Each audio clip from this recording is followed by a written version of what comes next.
পুনৰ খাকী পোছাকধাৰীৰ গুণ্ডাগিৰি ক্ষুদ্ৰ ফল ব্যৱসায়ীৰ গাড়ী বগৰালে জালুকবাৰী আৰক্ষীয়ে জালুকবাৰীৰ মছজিদ গলিত এই ঘটনা সংঘটিত হৈছে ৰাজপথত দোকান নিদিবলৈ নিষেধাজ্ঞা আৰোপ কৰিছিল প্ৰশাসনে আইন ৰক্ষাৰ নামত ক্ষুদ্ৰ ব্যৱসায়ীক হাৰাশাস্তি কৰাক লৈ প্ৰতিক্ৰিয়াৰ সৃষ্টি হৈছে ঘটনা সংঘটিত হৈছে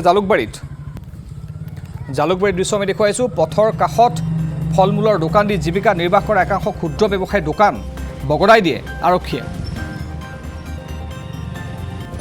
জালুকবাৰী আৰক্ষীয়ে ঘটনা সংঘটিত কৰিছে জালুকবাৰী মছজিদ গলিত এই ঘটনা সংঘটিত হৈছে ৰাজপথত দোকান নিদিবলৈ নিষেধাজ্ঞা আৰোপ কৰিছিল প্ৰশাসনে আৰু আইন ৰক্ষাৰ নামত ক্ষুদ্ৰ ব্যৱসায়ীক হাৰাশাস্তি কৰাক লৈ প্ৰতিক্ৰিয়াৰ সৃষ্টি হৈছে পুনৰ জনাইছোঁ ঘটনা সংঘটিত হৈছে আজি মহানগৰীৰ জালুকবাৰীত আৰক্ষীৰ কাণ্ড চাওকীয়া এখন ঠেলাগাড়ী যিখন ঠেলাগাড়ীকে এখন দোকানলৈ ৰূপান্তৰ কৰিছিল এজন নিবনুৱা যুৱকে ফলমূলৰ দোকান দি তেওঁ পৰিয়াল চলাইছিল জীৱিকা নিৰ্বাহ কৰিছিল সেই যুৱকজনৰ ফলমূলৰ সেই দোকানখন কি ধৰণে পথৰ দাঁতিত ওলোটাই দিলে আৰক্ষীয়ে চাওক আৰু আৰক্ষীৰ এই কাণ্ডক লৈ যথেষ্ট প্ৰতিক্ৰিয়াৰ সৃষ্টি হৈছে এয়া চাওক এগৰাকী যথেষ্ট বয়োজ্যেষ্ঠ লোক বয়সীয়াল লোক তেওঁ এই ধৰণে ফলমূলৰ দোকান দি জীৱিকা নিৰ্বাহ কৰিছিল কেৱল এই লোকজনেই নহয় অন্যান্য বহু লোকে এই পথটোত ফলমূলৰ দোকান দি জীৱিকা নিৰ্বাহ কৰিছিল আৰু প্ৰশাসনে যি নিষেধাজ্ঞা আৰোপ কৰিছিল যে পথৰ দাঁতিত দোকান নিদিবলৈ তাৰ দোহাই দি আৰক্ষীয়ে আজি এই ধৰণে চূড়ান্ত অসভ্যালি কৰে পথৰ দাঁতিত থকা এই ধৰণৰ দোকানসমূহ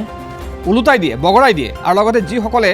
নিজৰ দোকানখন বচাই অৰ্থাৎ তেওঁলোকৰ ঠেলাগাড়ীত বনাই লোৱা যি দোকান সেই বচাই তাৰ পৰা আঁতৰি গৈছিল তেওঁলোককো আৰক্ষীয়ে খেদি খেদি গৈ বগৰাই দিয়ে এই কাৰ্যক লৈ যথেষ্ট প্ৰতিক্ৰিয়াৰ সৃষ্টি হৈছে আৰক্ষীক সৰ্বত্ৰে ধিক্কাৰ দিছে এই ঘটনাৰ বাবে আৰক্ষীৰ গুণ্ডাগিৰিক লৈ যথেষ্ট প্ৰতিক্ৰিয়াৰ সৃষ্টি হৈছে আমাক অধিক জনাব আমাৰ সাংবাদিক হিৰুল হক জালুকবাৰী অঞ্চলেৰে যিসকল লোক পাৰ হয় তেওঁলোকৰ বাবে এটা চিৰ পৰিচিত দৃশ্য এয়া যে পথৰ দাঁতিত ঘাইপথৰ দাঁতিত একাংশ লোকে ফলমূলৰ দোকান দি তেওঁলোকে জীৱিকা নিৰ্বাহ কৰে আৰু প্ৰশাসনে ইতিমধ্যেই পথৰ দাঁতিত বা পদপথত দোকান নিদিবলৈ জাননী জাৰি কৰিছে বা সকীয়াই দিছে তাৰে অচিলালৈ আজি আৰক্ষীয়ে যি কাণ্ড সংঘটিত কৰিলে তেওঁলোকক উচ্ছেদ কৰাৰ নামত অৰ্থাৎ যিসকল ফলমূলৰ দোকানী তেওঁলোকক উচ্ছেদ কৰাৰ নামত যি অসভ্যালি কৰিলে এই ধৰণে বয়োজ্যেষ্ঠ লোকৰ নিবনুৱা যুৱকৰ ফলমূলৰ দোকান বগৰাই দিলে নষ্ট কৰিলে সামগ্ৰীসমূহ ইয়াক লৈ যথেষ্ট প্ৰতিক্ৰিয়াৰ সৃষ্টি হৈছে আৰু অধিক তথ্য কি জনাব আপুনি এই ঘটনাৰ সন্দৰ্ভত যে ইয়াৰ পাছৰ পৰিৱেশ কেনেকুৱা বা আৰক্ষীয়ে কিয় এই ধৰণে বগৰাই দিবলগীয়া হ'ল এই ফলমূলৰ গাড়ীসমূহ আচ্ছা নীলোৎপল ইতিমধ্যে আমি দৃশ্যাংশ ND24 দৰ্শকসকলক দেখুৱাইছোঁ আৰু আপুনিও ইতিমধ্যে সামগ্ৰিক যিসমূহ তথ্য জনাইছে দৰ্শকসকলক এই যিটো দৃশ্য হৈছে সেয়া জালুকবাৰীৰ ৰাজপথৰ কিয়নো কিছুদিন পূৰ্বে কামৰূপ মহানগৰ জিলা প্ৰশাসন লগতে জালুকবাৰী সমজিলাৰ যিগৰাকী আয়ুক্ত আছে তেখেতে নিৰ্দেশনা প্ৰদান কৰিছিলে যে ৰাজপথৰ কাষত অৰ্থাৎ জালুকবাৰীৰ নো ভেণ্ডিং জোন হিচাপে তেওঁলোকে ঘোষণা কৰিছিলে ৰাজপথৰ দাঁতিত কোনো লোকে দোকান পোহৰ দিব নোৱাৰিব কিন্তু একাংশ লোকে তাত দোকান পোহৰ দি আহিছিলে বিভিন্ন লোকে তাত জীৱন নিৰ্বাহ কৰিছিলে যিহেতু ক্ষুদ্ৰ ব্যৱসায়ীসকলে ফলমূল বিক্ৰী কৰি সেই লোকসকলক উচ্ছেদ কৰাৰ নামতে এই দৃশ্যাংশ দেখিবলৈ পোৱা গ'ল আমি বিৰোধিতা কৰা নাই যে আৰক্ষীয়ে আইন অমান্য কৰা লোকৰ বিৰুদ্ধে ব্যৱস্থা গ্ৰহণ কৰিছে কিন্তু ঠেলাখনত যিখন ঠেলাত ব্যৱহাৰ কৰি তেওঁলোকে ফলমূল বিক্ৰী কৰি আহিছিলে সেই ফলমূলসমূহ কিয় পেলাই দিব আৰক্ষীয়ে বীৰত্ব কিয় প্ৰদৰ্শন কৰিব তাক লৈহে প্ৰতিক্ৰিয়াৰ সৃষ্টি হৈছে সকলোৱে কৈছে যদিহে আইন অমান্য কৰিছে যদিহে নীতি নিয়ম উলংঘা কৰি যিসকল ক্ষুদ্ৰ ব্যৱসায়ী আছে তেওঁলোকে ব্যৱসায় কৰিছে তেতিয়াহ'লে তেওঁলোকৰ ওপৰত আইনগত ব্যৱস্থা গ্ৰহণ কৰিব লাগিছিল বা তেওঁলোকৰ বিৰুদ্ধে প্ৰশাসনৰ যিসমূহ নীতি নিৰ্দেশনা আছে বা প্ৰশাসনৰ যিসমূহ নিয়ম আছে সেই নিয়মৰ ভিত্তিত তেওঁলোকৰ বিৰুদ্ধে ব্যৱস্থা গ্ৰহণ কৰিব লাগিছিল কিন্তু এনেধৰণে একাংশ আৰক্ষীয়ে জালুকবাৰী আৰক্ষীয়ে একাংশই এনেধৰণে এগৰাকী বয়োজ্যেষ্ঠ লোকৰ যিখন ফলমূলৰ ঠেলা আছিল ঠেলাখন বগৰাই সকলো সা সামগ্ৰী তেওঁলোকে নষ্ট কৰিছে হিৰুল মুঠ কিমানখন এই ধৰণৰ ঠেলা দোকান বগৰাই দিছে আৰক্ষীয়ে অৰ্থাৎ ফলমূল নষ্ট কৰিছে কেইবাখনো ইতিমধ্যে আমি দৃশ্যাংশই দেখুৱাইছোঁ যে 5খনমান ঠেলা এনেধৰণে তেওঁলোকে বগৰাই ফলমূলসমূহ নষ্ট কৰিছে যাৰ বাবে এই অঞ্চলত যথেষ্ট প্ৰতিক্ৰিয়াৰ সৃষ্টি হৈছে আৰু আৰক্ষীৰ এই সাধাৰণ লোকৰ ওপৰত বৰমতাগিৰিক লৈ সকলোৱে প্ৰতিক্ৰিয়া প্ৰকাশ কৰিছে সকলোৱে ধিক্কাৰ দিছে যি সময়ত মুখ্যমন্ত্ৰীগৰাকীয়ে আৰক্ষীক সাধাৰণ জনতাৰ ওপৰত এনেধৰণৰ আচৰণ নকৰিবলৈ বিভিন্ন সময়ত সকিয়নি প্ৰদান কৰি আহিছে হয় যি আইন প্ৰণয়ন কৰা হৈছে বা প্ৰশাসনে যি নিৰ্দেশনা জাৰি কৰিছে যে পদপথৰ দাঁতিত বা ৰাজপথৰ দাঁতিত দোকান পোহাৰ নবহাব আৰক্ষীয়ে তেওঁলোকক উচ্ছেদ কৰিবলৈ গৈছিল বা তেওঁলোকক আঁতৰাই পঠাবলৈ গৈছিল, ঠিকেই আছিল। তেওঁলোকক দোকানীকেইজনক যিসকলে এটা দোকান দিছিল পথৰ দাঁতিত, তেওঁলোকক সকীয়াই দিছিল বা তেওঁলোকক সোঁৱৰাই দি পেলাই তাৰ পৰা আঁতৰাই পঠাবলৈ গৈছিল। কিন্তু ফল মূলখিনি পেলাই হয়তো দিব নালাগিছিল, কাৰণ এই ধৰণৰ কাৰ্য কেতিয়াও সভ্যতাৰ ভিতৰত নপৰে। কাৰোবাৰ সম্পদ নষ্ট কৰি দিয়া, কাৰোবাৰ দোকানৰ বস্তু দলিয়াই দিয়া, এই ধৰণৰ হিংসাত্মক কাৰ্যকলাপ বা আক্ৰোশমূলক কাৰ্যকলাপ কেতিয়াও সমৰ্থনযোগ্য নহয়। এতিয়া এই ঘটনা হৈ যোৱাৰ পাছত এটাই প্ৰশ্ন মনলৈ আহিছে যে কেইবছৰমান পূৰ্বে বা কেইদিনমান পূৰ্বে বুলি ক'লে ভুল নহ'ব, আৰক্ষীৰ লোকসকলক বিষয়া পৰ্যায়ে হওক বা জোৱান পৰ্যায়ে হওক তেওঁলোকক নীতি শিক্ষা দিয়া হৈছিল। বিভিন্ন সময়ত বিভিন্ন ৱৰ্কশ্বপ পাতি নীতি শিক্ষা দিয়া হৈছিল যে জনসাধাৰণৰ লগত কি ধৰণে ব্যৱহাৰ কৰিব, আইন ৰক্ষা কি ধৰণে কৰিব। তাৰ পাছতো এই ব্যৱহাৰ কিয় মহানগৰ আৰক্ষীৰ? নিশ্চিতভাৱে আপুনি সেই কথাটোৱে উল্লেখ কৰিছে, কাৰণ বিভিন্ন সময়ত আৰক্ষীক নীতি শিক্ষা দিয়া হয় সাধাৰণ জনতাৰ ওপৰত যাতে কোনো ধৰণৰ বীৰত্ব প্ৰদৰ্শন নকৰে। যদিহে কোনো লোকে আইন অমান্য কৰে বা নীতি নিয়ম উলংঘা কৰে তেনেধৰণৰ, তেতিয়া লোকসকলক সেই আইন বুজাবলৈ চেষ্টা কৰিব। যদি তাৰ পাছতো আইন উলংঘা কৰে তেতিয়াহ'লে তেওঁলোকৰ ওপৰত আইনগতভাৱে ব্যৱস্থা গ্ৰহণ কৰাত কোনো লোকে আপত্তি নকৰে। কিন্তু এনেধৰণে বীৰত্ব প্ৰদৰ্শন কৰাক লৈয়ে প্ৰতিক্ৰিয়াৰ সৃষ্টি হৈছে। কাৰণ সেই স্থানত যদিহে ন' ভেণ্ডিং জ'ন আছিলে বা সেই স্থানত যদিহে নীতি নিয়মৰ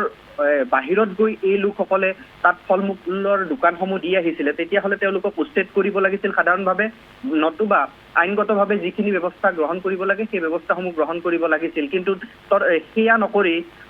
জালুকবাৰী আৰক্ষীৰ একাংশ জোৱানে এনেধৰণে ফল মূলসমূহ নষ্ট কৰা বা ঠেলাসমূহ এনেধৰণে বগৰাই দিয়া কাৰ্যক সকলোৱে ধিক্কাৰ দিছে, সকলোৱে তাক গৰিহণা দিছে আৰু সকলোৱে এই আৰক্ষীৰ এই চৰিত্ৰক কিন্তু সকলোৱে প্ৰতিক্ৰিয়া প্ৰকাশ কৰিছে আৰু এই কাৰ্য কোনো কাৰণতে গ্ৰহণযোগ্য নহয় বুলি সকলোৱে উল্লেখ কৰিছে। আমি তাকেই উল্লেখ কৰিছো যে হয় হিৰুল, এই ধৰণে দোকান দি ফল মূলৰ দোকান দি সেই অঞ্চলটোৰ কিমান সংখ্যক লোকে নিজৰ ভাতমুঠি উলিয়াই আছিল। যদিও তেওঁলোকে পদপথৰ দাঁতিত দোকান দিছিল বা ৰাজপথৰ দাঁতিত দোকান দিছিল, নিয়ম উলংঘা কৰিছিল, তথাপিও জানিব বিচাৰিছোঁ কিমানজন লোকে তাত দোকান দি এই ধৰণে ব্যৱসায় কৰি নিজৰ ভাতমুঠি উলিয়াই আছিল। তেওঁলোকক হয়তো বুজাব পাৰিলেহেঁতেন আৰক্ষীয়ে যে ইয়াত দোকান নিদিব, নিৰ্দিষ্ট ঠাইত দোকান দিয়ক। সেয়া নকৰি ফল মূলৰ দোকানেই লুটিয়াই দিলে, তেওঁলোকে নষ্ট কৰি পেলালে তেওঁলোকৰ দোকানৰ সামগ্ৰী। যি কি নহওক, কিমানজন লোকে নিজৰ ভাতমুঠি উলিয়াই আছিল এই ধৰণৰ দোকান দি তাত? এই যিটো অঞ্চল আছে, অৰ্থাৎ আপুনি যদি আদাবাৰীৰ পৰা জালুকবাৰী অভিমুখে আহে, সেই আদাবাৰীৰ পৰা জালুকবাৰী অভিমুখে অহাৰ যিটো মূল যিটো ৰাজ্যিক পথ আছে, সেই ৰাজ্যিক পথৰ দাঁতিতে প্ৰায় অৰ্ধ শতাধিক দোকান আছে। দোকান পোহৰৰ পৰাই বহু নিবনুৱা যুৱকে তাত দোকান পোহৰ দি জীৱন নিৰ্বাহ কৰে। সকলোৱে নিজৰ ভাতমুঠিৰ বাবে এনেধৰণে ওলাই আহে। আইন অমান্য কৰিছে যদিও কোনো তেওঁলোকে অন্য কাম কৰিবলৈ যোৱা নাই। ফল মূল বিক্ৰী কৰিয়ে তেওঁলোকে পৰিয়াল পোহপাল দি আছে বিভিন্ন সময়ত। কিন্তু আৰক্ষীয়ে যিটো ব্যৱহাৰ আজি দেখুৱাইছে বা আৰক্ষীয়ে যি ধৰণৰ তেওঁলোকৰ ওপৰত বীৰত্ব প্ৰদৰ্শন কৰিছে, সেই বীৰত্ব প্ৰদৰ্শন কৰা কাৰ্য কোনো কাৰণতে গ্ৰহণযোগ্য হ'ব নোৱাৰে আৰু এই কাৰ্যক সকলোৱে ধিক্কাৰ দিছে। আৰু আৰক্ষীয়ে যি আইনগত ব্যৱস্থা গ্ৰহণ কৰিব পাৰিলে হয়, কিন্তু আইনগতভাৱে ব্যৱস্থা গ্ৰহণ নকৰি তেওঁলোকৰ যি ধৰণৰ বৰ্মতা দেখুৱাইছে এইসকল সাধাৰণ লোকৰ ওপৰত, সেয়া কোনো কাৰণতে গ্ৰহণযোগ্য হ'ব নোৱাৰে। নীলোৎপল। হয়, ধন্যবাদ জ্ঞাপন কৰিছোঁ আপোনাৰ হিৰুল হক সবিশেষ তথ্যখিনি জনোৱাৰ বাবে। এই ঘটনা যথেষ্ট প্ৰতিক্ৰিয়াৰ সৃষ্টি কৰিছে। যি সময়ত আৰক্ষীক জনসাধাৰণৰ সৈতে কি ধৰণে ব্যৱহাৰ কৰিব লাগে, মানুহক কি ধৰণে ব্যৱহাৰ কৰিব লাগে, সেয়া শিকোৱা হয় বিভিন্ন সময়ত ৱৰ্কশ্বপ পাতি। বিভিন্ন সময়ত আৰক্ষীক আচাৰ ব্যৱহাৰ ঠিক কৰিবলৈ, আচাৰ ব্যৱহাৰ শিকাবলৈ ৱৰ্কশ্বপ আয়োজন কৰা হয়। তাৰ বিপৰীত এক দৃশ্য দেখুৱাইছোঁ চাওক। যিমানেই ৱৰ্কশ্বপ নাপাতক আৰু একাংশ আৰক্ষীৰ ব্যৱহাৰ কিন্তু এনেকুৱাই হৈ থাকিল। যিমান শুধৰাবৰ চেষ্টা কৰা হওক, যিমান ৱৰ্কশ্বপ পাতি তেওঁলোকে শিকাবৰ ব্যৱস্থা কৰা হওক, যেন সকলো অথলে যায়, সেয়া যেন কোনো কামত নাহে, তাৰে প্ৰমাণ দিছে এয়া একাংশ আৰক্ষীয়ে। আজি যি ঘটনা তেওঁলোকে জালুকবাৰীত সংঘটিত কৰিলে, পদপথৰ দাঁতিত দোকান দি জীৱিকা নিৰ্বাহ কৰা, ফল মূলৰ দোকান দি জীৱিকা নিৰ্বাহ কৰা লোকসকলক তাৰ পৰা আঁতৰাই পঠিওৱাৰ নামত এই ধৰণে ফল মূলৰ ঠেলা গাড়ী বগৰাই দি নষ্ট কৰি দিয়ে ফল মূলসমূহ। যি ঘটনাই প্ৰতিক্ৰিয়াৰ সৃষ্টি কৰিছে সমগ্ৰ মহানগৰীত।